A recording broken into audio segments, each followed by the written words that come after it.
waxay xiran jirtay goonooyin iyo shaatiyaal iyo wax aduu xijaab xun iyo shaatiga ka hoos marin jirtay xijaabkan aduu wax nin iska dhigaysa naagna wax sii ahay baskoolad baan u xirnaan jiray baskoolada xataa xarg ugu xiran suuliga xataa la gali jiray kulanti wacan oo wanaagsan daawadayaal meel kasta dunida ka joogtaan waa anigu Kashka Fashion kusoo dhawaada maanta iyo muuqaal cusub muuqaalkeena maanta waxaan uga hadli doonaa arrinta xasaasiga ee hadda ka socota baraha bulshada arrintaas oo laga soo darandooray ama ka soo bilaabatay Gaalkacyo magaaladii wax kasta lagu arkay magaaladii dadka ka yaabisay magaaladii laga yaabay magaaladii wax kasta ka soo baxeen magaaladii u sugnaatay wax kasta kusoo dhawaada barnaamijkeena maanta intaanan barnaamijkeena maanta u guda galin haddii tahay markii kugu horeysay aad soo booqato halkan Kashka Fashion maxaad sugaysaa janaalka subscribe saar muuqaalkan like saar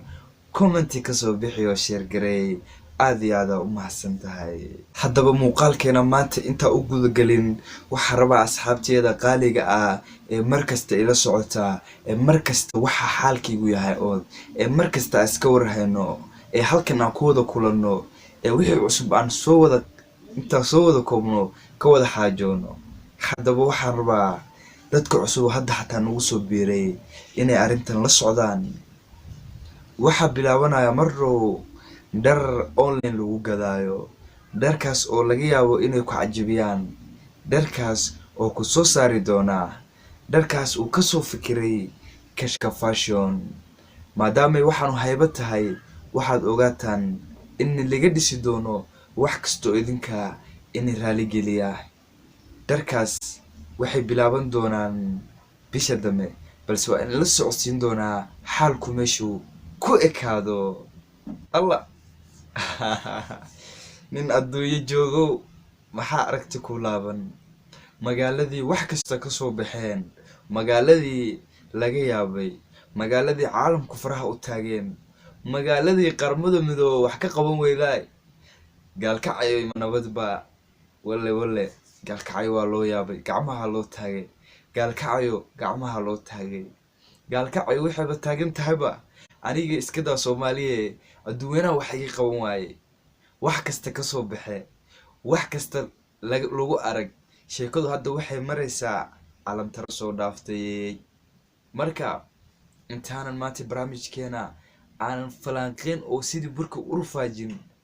mar kale haddii aad subscribe hilmaamtay ila bina aadan baa tahay dhac ku sii subscribe oo bilaashe like ta saar commentiga fikirkaaga soo dhiibo okay xaaladdu waxay maraysay iyadoo gabadha hadda deeq la dhaho yacni deeq hadda loo yaqaan oo deeqo la dhahay sidoo warka anaga nagu soo gaaray anaga horta wax xaqiiq ah keenana maadaama nahay bahweynta Kashka Fashion ha u maleelina war la soo buunbuunay ama war wax lagu raadinayo inuu warkan yahay balse waxa ogaataan in waqti la geliyay loona fikiray si maskaxiyan looga jawaabayo arrinta ka socota baraha bulshada deeqo ama deeq allo deeqo maxaad lagu goysay deeqo ama deeq waxa la sheegay inuu ganacsado u kala kacsan tahay ahaa isagoo qabay saddexaas u dhaxeen haddaba ninkan waxaa gacanta ku soo dhigay booliiska magaalada Gaalkacyo iyadoo looga shakiyay inuu yahay dadka afka duubta iyadoo Gaalkacyo xaaladeedu iska xun tahay ayaa laga shakiyay Gaalkacyo waa meel kheere xaaladdu markay sidaa ahayd waxaa dhacday in la soo xiray kadibna loo dhiibay booliiska kadib markii baaritaanka lagu bilaabay uu wixii qof dumar noqday raggii faraha way kala baxeen hooshiina waxaa loo diray gabar gabdhaha boolis kamid ah iyadoo la yiri soo jeegaray bal waxaan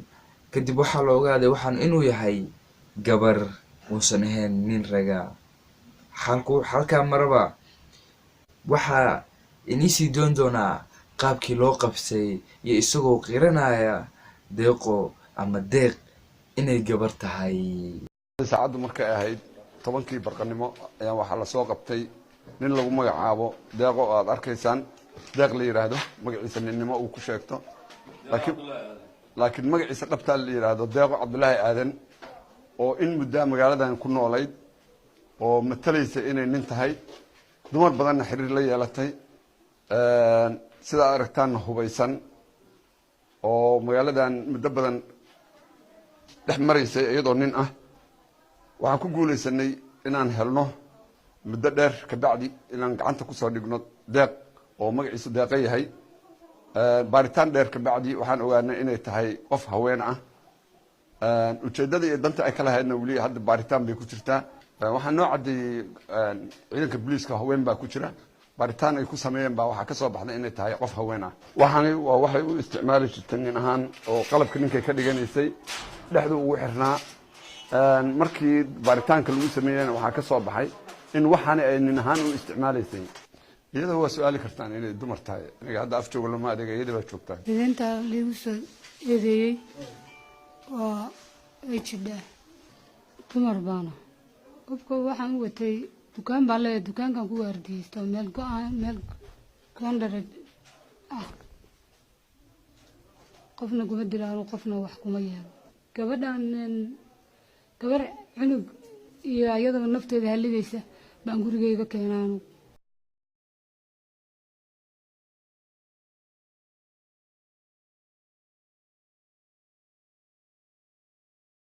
arrintu intaa ma ku ekaan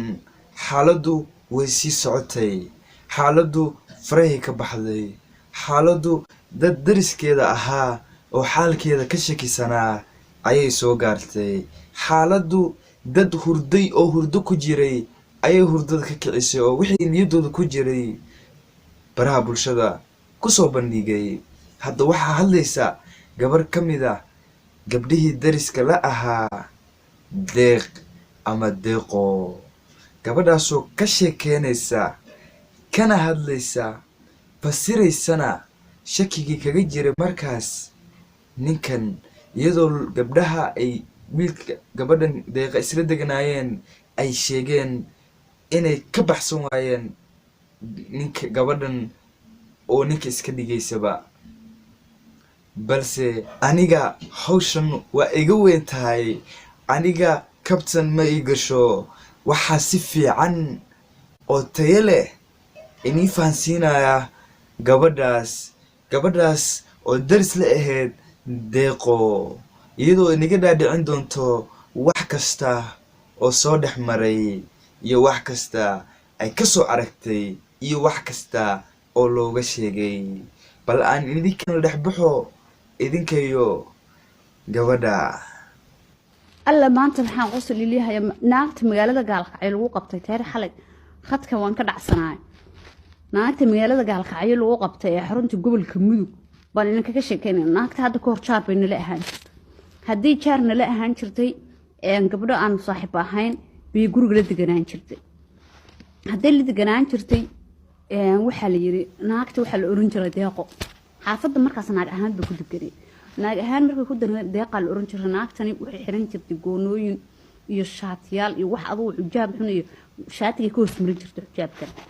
aduu wax nin iska dhigaysa naagna wax siya bismillah baskoolad baan u xirnaan jiray baskoolada xataa xarig baa ugu xiran suuliga xataa la geli jirtay xaaladdu markay saas ahayd gabdhaha xataa markay labisanayaan markay qaawanayaan waxa way ku dhex jirto gabdhaha xataa waxay iiga shakeen anaga waxay dhahdaa gabdhii baa iiga shakeen waxay tiri